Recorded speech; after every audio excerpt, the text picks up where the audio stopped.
Welcome guys, जेके loan job channel में आपका बहुत बहुत स्वागत है। आज हम डिस्कस करने वाले हैं फिजिक्स यानी कि भौतिक विज्ञान के multiple choice question, practice question.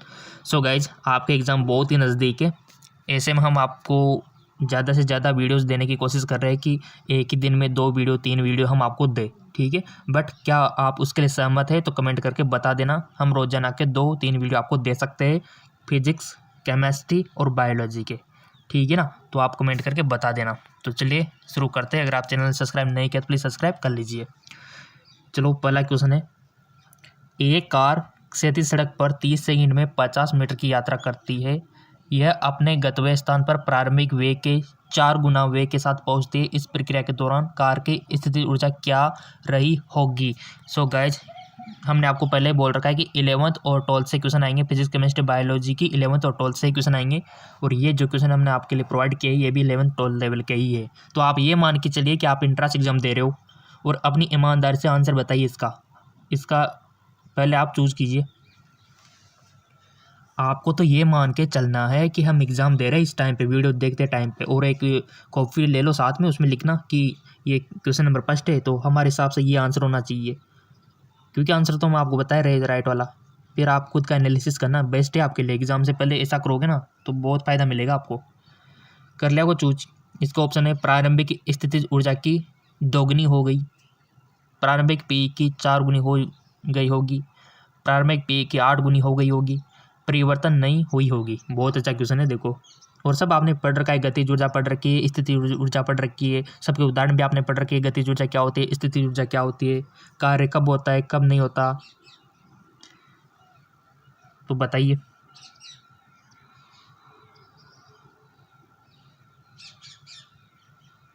Simple सी बात है, अच्छा क्वेश्चन है। थोड़ा सा आपने स्थिति ऊर्जा गतिज ऊर्जा पढ़ी हुई होगी तो आपको आ जाएगा। इसका राइट ऑप्शन हो जाएगा। चूज कर लिया आपने, लिख लो आपने जो भी चूज किया है पेन से, ताकि आपको खुद का पता लग जाए कि कितनी की तैयारी है हमारी।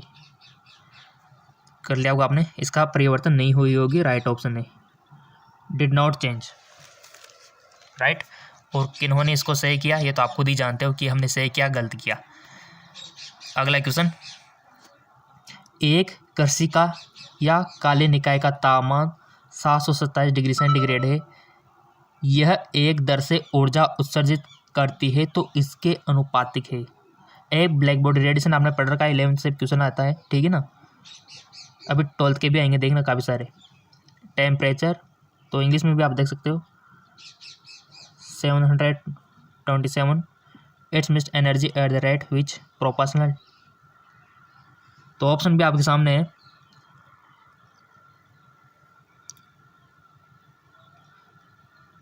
चार ऑप्शन दे रखे, 1 ऑप्शन आपको सिलेक्ट करना है,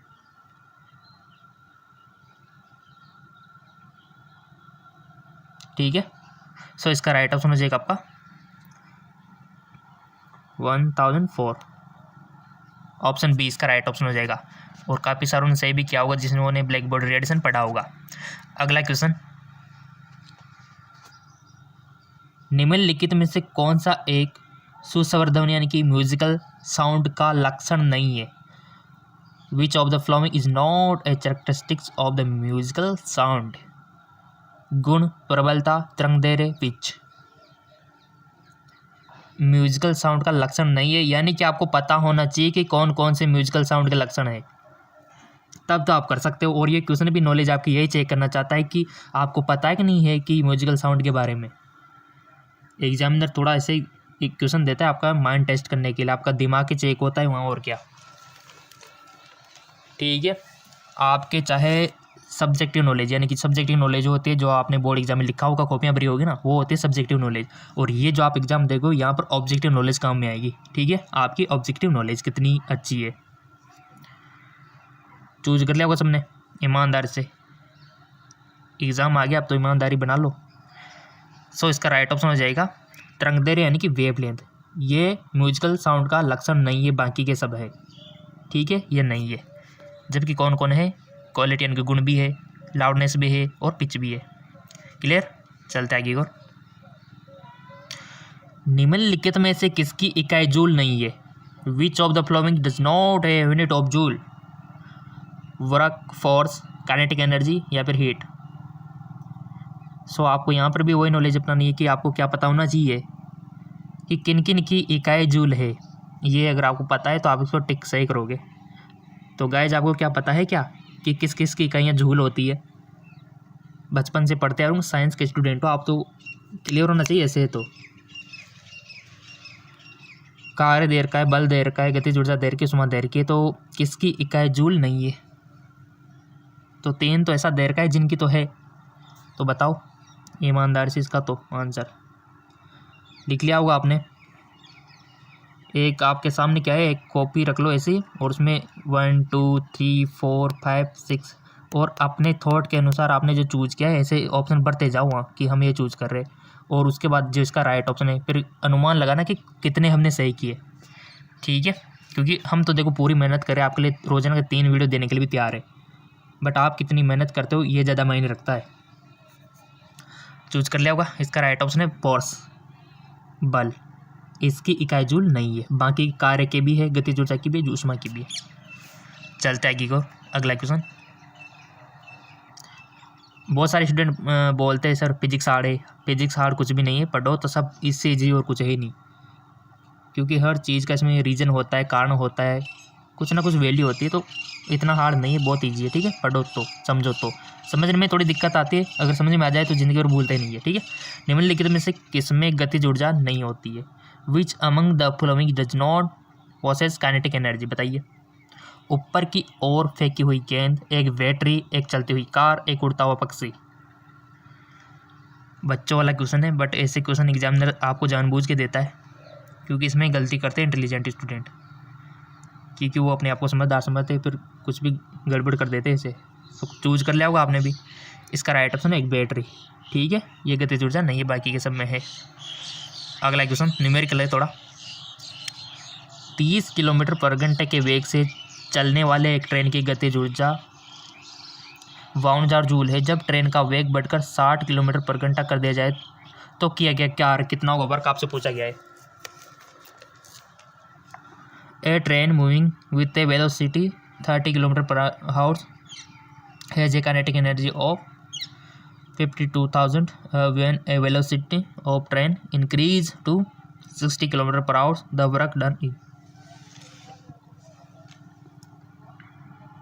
ऑप्शन भी दे रखा है आपके सामने।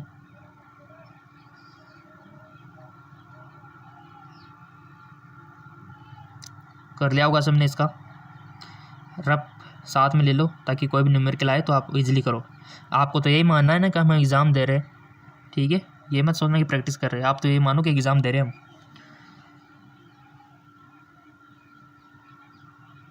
कर लिया, लाइट में चेक, इसका राइट ऑप्शन होगा आपका 156,000। ठीक है, जूल। ऑप्शन बी इसका राइट ऑप्शन होगा। क्लियर, सब क्या गया हुआ है आंसर। चलो, 2 किलोग्राम द्रव्यमान के एक निकाय में 5 सेमी 5 जो इसका देर का वेग परिवर्तन होता है, इस पर कार्य कर रहा बल होगा 10 न्यूटन, 1 न्यूटन, 2 न्यूटन, 5 न्यूटन।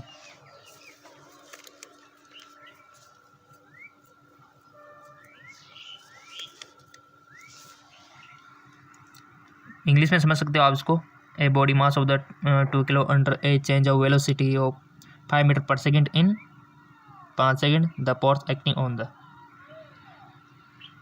सो इसका राइट ऑप्शन हो जाएगा आपका 2 न्यूटन, 2 न्यूटन इसका राइट ऑप्शन होगा।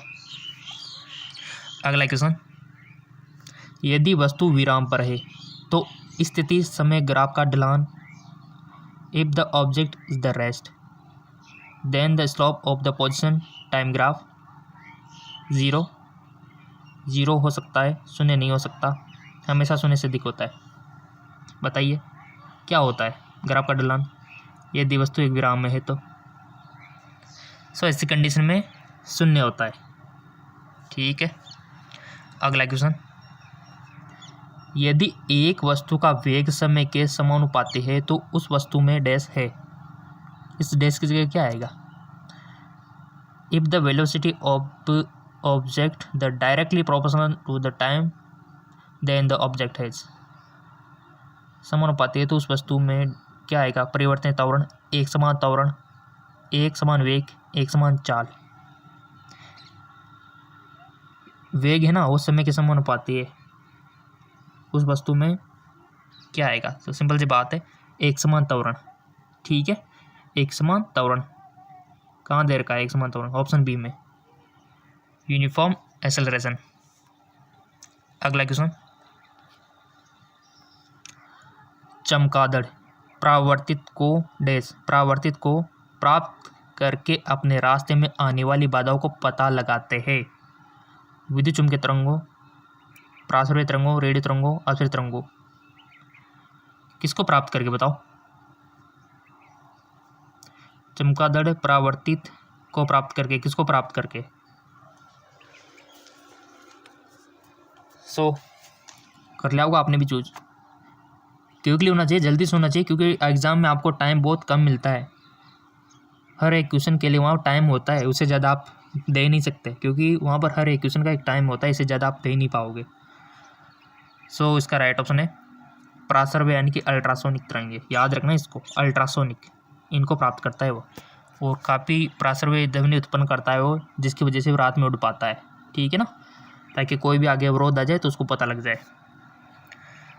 अगला क्वेश्चन, क्या होता है जब एक निकाय नियंत्रण चाल से एक वर्तीय पथ पर बढ़ता है। What happened when a body is moving in circular path with a constant speed?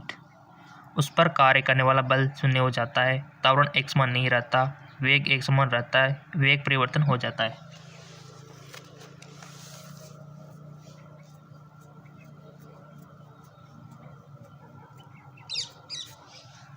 सो इसका राइट ऑप्शन है वेग परिवर्तित हो जाता है।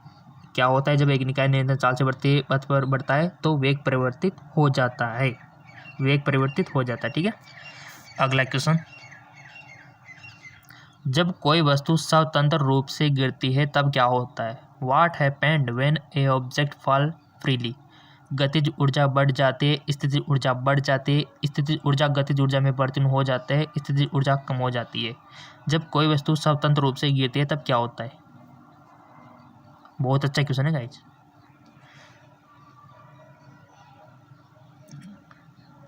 आई होप चूज कर लिया होगा आपने वन ऑप्शन। इसका राइट ऑप्शन होगा स्थितिज ऊर्जा बढ़ जाती है, पोटेंशियल एनर्जी इंक्रीज।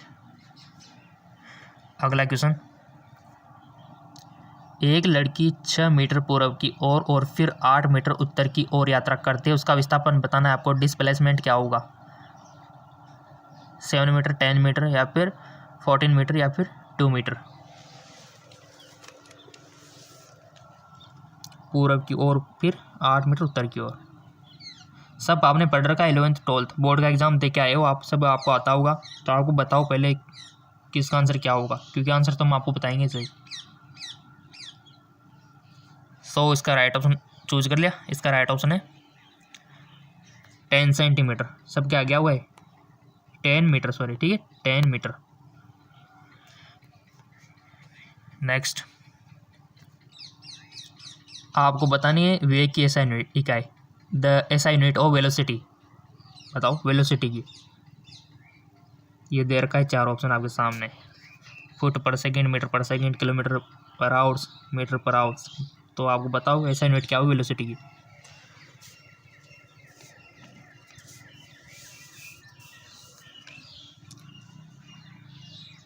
सो इसका राइट ऑप्शन हो जाएगा आपका मीटर पर सेकंड। ठीक है, मीटर पर सेकंड इसकी होती है। अगला क्वेश्चन, गुरुत्वाकर्षण के कारण त्वरण का मान, the value of acceleration due to the gravity. ध्रुवों और भूमध्य रेखा पर समान रहता है, ध्रुव से भूमध्य रेखा की ओर बढ़ता है, भूमध्य रेखा पर न्यूनतम होता है, ध्रुव पर न्यूनतम होता है। बहुत अच्छा क्वेश्चन है।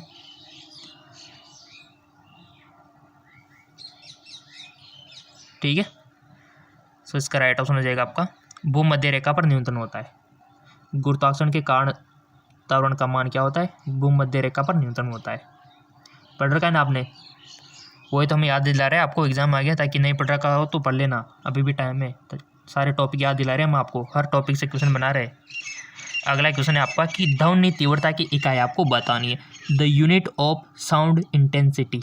ध्वनि तीव्रता की इकाई। ऑप्शन भी दे रखा है और इकाई से तो 100% क्वेश्चन आता ही, आपसे किसी न किसी की इकाई तो पूछी जाएगी। हमने पहले बोल रखा है कि एक पेज ले लो, एक नोटबुक ले लो, उसमें सारी यूनिटें लिख डालो। एग्ज़ाम से एक दिन पहले आप क्या करना है, सारे फॉर्मूले और सारी यूनिटें देख लेना, ताकि आपको कोई भी दिक्कत ना हो। आपका फ़ायदा है। देखो एग्ज़ाम में आप अकेले रहोगे, आपका साथ तो और कोई थोड़ी ना देगा, आपका माइंड और आप खुद रहोगे। ठीक है, एग्ज़ाम तो बहुत सारे देंगे, बट आपके लिए तो आप अकेले हुए ना, कोई साथ थोड़ी ना देगा आपका। आपकी मेहनत आपका साथ देगी, जो आप पढ़ोगे, जो आप सीखोगे, वही काम आएगा वहाँ पे। ध्वनि तीव्रता की इकाई है, तो राइट ऑप्शन हो जाएगा आपका W मीटर स्क्वायर, यानी कि ऑप्शन 2 ध्वनि तीव्रता की इकाई है गाइज। याद नहीं है तो याद कर लो अभी। अगला क्वेश्चन है, निम्न में से आंतरिक दहन इंजनों के विषय में कौन सा एक कथन सत्य है। यानी कि आपको नॉलेज होनी चाहिए आंतरिक दहन इंजनों की, तो आप कर सकते हैं उसको। 4 स्ट्रोक इंजन 2 स्ट्रोक इंजनों की तुलना में कम दक्षतापूर्ण होते हैं लेकिन अधिक शक्ति का उत्पादन करता है। 4 स्ट्रोक इंजन 2 स्ट्रोक इंजन की तुलना में कम शक्तिशाली उत्पादन देते हैं। सब कुछ यहाँ दे रखा है। 4 स्ट्रोक इंजन 2 स्ट्रोक इंजन की तुलना में अधिक दक्षतापूर्ण होते हैं। ठीक है, 4 स्ट्रोक इंजन 2 स्ट्रोक इंजन की तुलना में, तो हम आपको देखो डिसाइड करो पहले। अगर कुछ भी समझ में नहीं आ रहा तो फिर भी आप एक ऑप्शन तो चूज करो, क्योंकि नेगेटिव मार्किंग तो है नहीं ना आपके, तो कोई भी ऑप्शन चूज करो। कोई दिक्कत वाली बात थोड़ी है। ऐसा कोई भी क्वेश्चन आ गया समझ में नहीं आ रहा हो, छोड़ना नहीं है, टिक लगाना है, नेगेटिव मार्किंग नहीं है आपके, इसलिए लगा दो किसी पे भी सोच समझ के, बट थोड़ा सा दिमाग लगा के, तुक्का नहीं लगाना, सोच समझ के लगाना। ठीक है, लगा दिया होगा, तो इसका राइट ऑप्शन होगा 4 स्ट्रोक इंजन 2 स्ट्रोक इंजन की तुलना में अधिक ईंधन दक्षतापूर्ण होते हैं लेकिन कम शक्ति का उत्पादन करते हैं। ये इसका करेक्ट ऑप्शन है। अगला,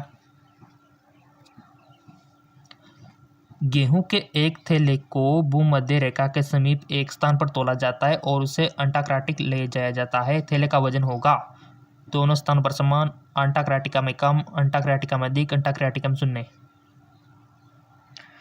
इसका राइट ऑप्शन हो जाएगा आपका अंटार्कटिका में अधिक। क्यों होगा, किस प्रकार से होगा, साइंस हमने पढ़ रखी है, बताने की जरूरत ही नहीं है। भूमध्य रेखा पर जाने पे क्या होता है, ग्रेविटी में किस प्रकार चेंज होता है, सब आप भार में किस प्रकार से परिवर्तन होता है, सब पढ़ रखा है ना आपने। बोर्ड का एग्जाम पास करके आए हो तभी तो करके आए हो, क्योंकि आपको पता है। ठीक है, भार में परिवर्तन होता है गाइस, ये बात आपने, वेट चेंज होता रहता है जबकि द्रव्यमान हर जगह एक रहता है। ठीक है ना, आपका भार तो हर जगह चेंज होता रहता है बट द्रव्यमान एक ही रहता है। तो वही नॉलेज आप ये चेक करना चाहते क्वेश्चन। अगला क्वेश्चन,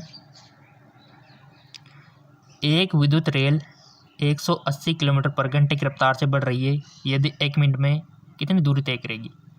180, 50, 300, 3 दूरी, चाल, सब पढ़ रखा है, चाल, दूरी, समय, वेग, सब कुछ पढ़ा हुआ है आपने।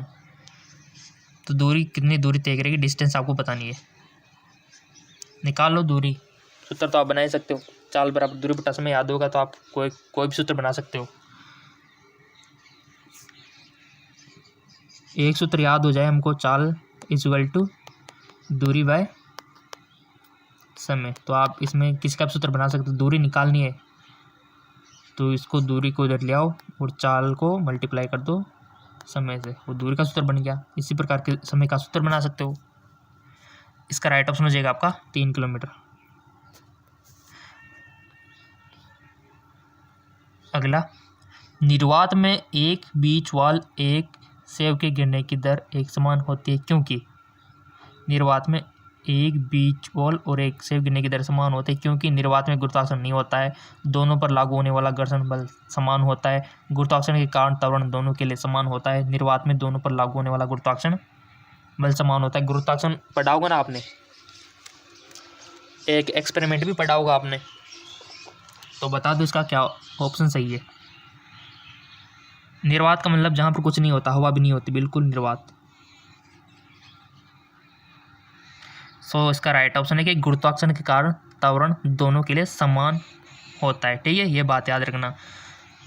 अब आप बोलोगे सर समान कहाँ होता है, हम मान लो छत पे से एक पत्थर फेंक रहे हैं और एक कागज़ फेंक रहे हैं, तो पत्थर तो पहले आएगा ज़मीन पे, कागज़ तो बाद में आएगा। तो यहाँ पर हवा है इसलिए ऐसा हो रहा है। अगर आप इसी प्रयोग को निर्वात में करते हो, मान लो एक बड़ा सा जार है कांच का है, ठीक है, कांच के अंदर आप इस प्रयोग को करो जहाँ पर हवा बिल्कुल भी नहीं है, हवा जीरो है, निर्वात है, यहाँ पर भी निर्वात की बात हो रही है। तो यहाँ से आप पत्थर को और कागज़ को छोड़ो, दोनों साथ में यहाँ गिरेंगे, दोनों साथ में 100%। कागज़ का यहाँ पर तो आप किसके भी पंख वंख डालोगे ना, फिर भी ये पत्थर के साथ ही गिरेगा दोनों। तो ये निर्वात, ठीक है, समझ गए। यानी कि कोई भी वस्तु सेमी गुरुत्वाकर्षण सभी के लिए समान होता है। क्लियर, चलते आगे और अगला क्वेश्चन। एक 300 मीटर लंबी रेलगाड़ी 36 किलोमीटर घंटे की चाल से चलती है। इसके द्वारा 0.7 किलोमीटर के एक पुल को पार करने में समय लगेगा 100 सेकंड, 75 सेकंड, 150 सेकंड या फिर 50 सेकंड। तो राइट ऑप्शन हो जाएगा आपका 100 सेकंड। अगला क्वेश्चन। जब अवतल दर्पण को सेविंग दर्पण के रूप में उपयोग किया जाता है तो उस वस्तु की स्थिति क्या होनी चाहिए?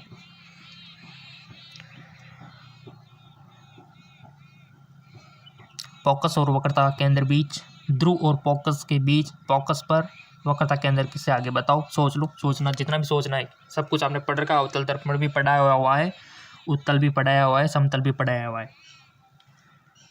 और हमने पहले बोल रखा है कि आप ये मान के चलो कि आप एग्ज़ाम दे रहे हो, फिर बता दो आंसर। फिर स्टूडेंट कर लिया होगा आपने, ठीक है, चूज कर लिया अपना option. Let me check. Dhruv और फोकस के बीच ये होना चाहिए, ध्रुव और फोकस के बीच। Clear, next. धारा की एसआई इकाई है। What is the SI unit of current? Coulomb, ampere, joule, volt. धारा की एसआई इकाई क्या है? तो इसका राइट ऑप्शन हो जाएगा आपका एम्पियर। क्या हो जाएगा? एम्पियर। क्लियर। अगला, विद्युत अभिवाह का विमेय सूत्र क्या है? What is the dimensional formula of electric flux? Electric ये तो आएगा डायमेंशनल फॉर्मूला, विमाएँ तो आते हैं ना सबको, विमाएँ सूत्र। विमाएँ सूत्र से भी क्वेश्चन आता है आपके, डायमेंशनल फॉर्मूले से 100% क्वेश्चन आता है आपके। हर एक की विमाएँ आपको पता होनी चाहिए, अगर नहीं है तो आपकी बुक में भी दे रखी है, याद कर लेना। काफ़ी सारी सारणी बनी हुई है। मोस्ट इंपॉर्टेंट जैसे बल हो गया, न्यूटन हो गया, विद्युत वोल्टेज, काफ़ी सारी दे रखे, इसमें से देख लेना। विद्युत क्षेत्र हो गया, इनकी सबकी विमाएँ आप देख लेना, मोस्ट इंपॉर्टेंट पूछा जाएगा आपसे क्वेश्चन यहाँ से, ठीक है। विद्युत अभिवाह का विमेय सूत्र क्या है? और हमने आपको पहले बोल रखा है कि ये चैनल तो है सही, एक और चैनल है जीके MCQ MK चैनल, वहाँ पर भी हम physics, chemistry, biology question upload कर रहे हैं, जाके देख लेना। वहाँ पर भी लिंक नीचे दे दें इस चैनल का, क्योंकि दो चैनलों पर हम आपकी तैयारी करवा रहे हैं। और एक चैनल का लिंक नीचे दे रखा है हमने जीके MCQ MK का। और पहले हमने बोल रखा है कि फेसबुक, इंस्टाग्राम पे तो फॉलो करना कंपलसरी है, क्योंकि कोई भी पोस्ट आएगी, कोई भी इमरजेंसी, जैसे कोई भी फॉर्मूला हम आपको बताएंगे तो वहाँ पर पोस्ट डाल देंगे। सो सबने कर लिया होगा। तो विमेय सूत्र क्या होगा विद्युत अभिवाह का? ऐसे क्वेश्चन आते हैं आपके और ऐसे ही लेवल रहता है आपका। सो इसका राइट ऑप्शन है ML3 T-3 A-1, ठीक, ऑप्शन फर्स्ट। अगला क्वेश्चन, एक निकाय के लिए विस्थापन समय ग्राफ नहीं हो सकता है। विस्थापन अक्ष के समांतर, काल अक्ष के समांतर, ऋणात्मक ढाल सहित एक वक्र, धनात्मक ढाल सहित एक वक्र। बहुत अच्छा क्वेश्चन है, तो बता दो इसका राइट ऑप्शन क्या होगा? इसका राइट ऑप्शन होगा विस्थापन अक्ष के समांतर। एक निकाय के लिए विस्थापन समय ग्राफ नहीं हो सकता है, विस्थापन अक्ष के समांतर नहीं हो सकता है। 25 में कितने सही किए, कितने गलत किए, आप खुद एनालिसिस कर लो आपका। और वीडियो और चाहिए तो कमेंट करके बोल देना।